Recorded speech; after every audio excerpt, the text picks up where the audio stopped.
he was crazy again today, would raise his head from his homework with this unwavering, don't fuck with me grin. This grin that says, I dare you, motherfucker. Make me do this math problem. And then he slams his head against the table and he looks up at me and he says, It's fun. You should try it. I realize working with 10-year-olds is a lot more complex than most people think, especially when the student in front of you has seen things that make him walk like he's 30, things that wrinkle his hands so each rivet holds a story, things most people will only see in the movies. This student will not pull to the surface these things he's seen. Not right now. Not with me. He will never tell me about the murder. And I wonder how a fourth grade mind records things that soldiers are trained for. He has not been brainwashed. To create cubby holes in which to stuff these gory images. How many armies around the world conscript 10-year-olds does the vision of death become written on his classmates' faces when they make their fingers into guns? Is that why his day was crazy? Were those ghosts haunting him again? Does this bloody scene randomly pass across his mind's eye like a strobe-lit Polaroid? Is that why he bounces his head off the table to shake those pictures loose? There's so many questions, and I can't ask him any of them. And his classmates, they don't know. They see just another kid. But somehow they figured out that he's dealing with something else. That his bad days are not like theirs. And when his teacher harps on him about homework, he doesn't have very much to say. I guess those math problems just don't measure up as something to worry about.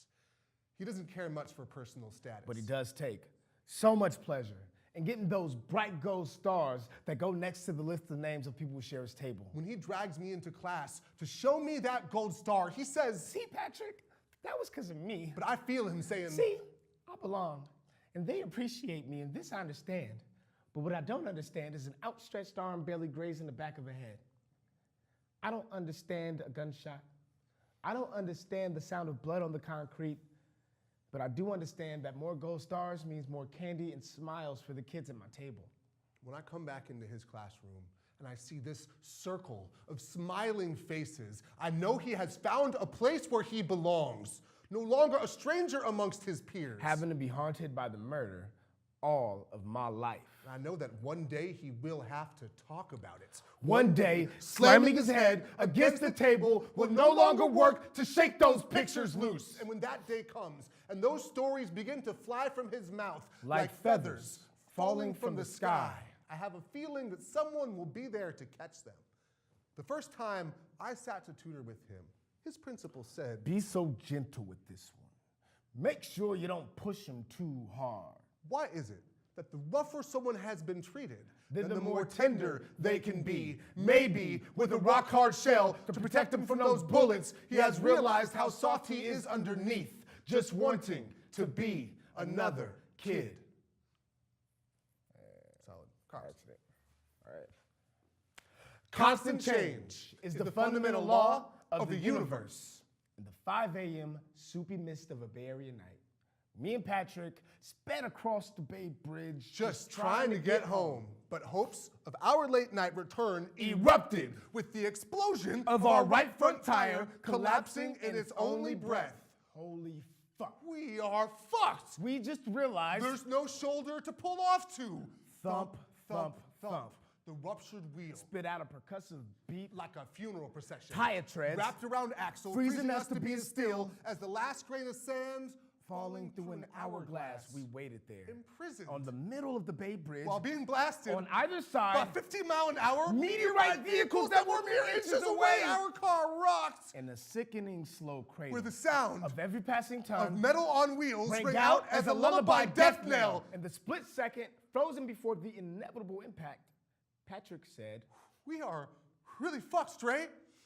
I wish we had some weed right now." The final syllables were cut from his throat like a tongue smashed by molars. As I spit this poem, I can still taste the blood. The squealing vehicle torn to our rear left side, sending shockwaves up the backs of our skulls. Sinew and muscle felt unable to hold skeletons in place. Screeching. Time stopped. Our eyes could not blink. Propped open by shards of glass, even the air was afraid to move. Sleek silver was transformed into a hunk of tortured metal. Our lives were reshaped by the hand of death. In the time it takes for brakes to lock, 2 seconds passed. But in that moment, We saw centuries elapse. all accidents end in sickening stillness. We exhaled. Fell back in the rhythm with the rest of the world. Dre turned to me, reaching out, he asked instantly. Are you all right?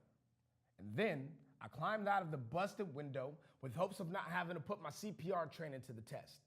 And I didn't.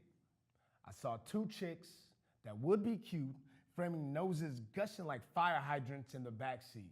And the driver, soaked in booze and blood, dazed and confused, but alive and conscious, A warmth passed from body to body. fusing us to basic human The connection. best thing. Any of us got. The only anchor. While hurtling through amidst A of cathartic tornadoes, spinning faster than a clock could ever measure. every one of us is altered on a daily basis. But somehow, we all come back to where we left off, right? Just trying to get home Brimming. with busted up gratitude, For our lives still intact. warm arms to dive into, That weed smoke we never got, but know it's out there. Unending thankfulness. We already dropped our friend Seth off, and there was no one in the back seat When the car was crushed by a 50-mile-an-hour wrecking ball, this could too easily have been a poem about death.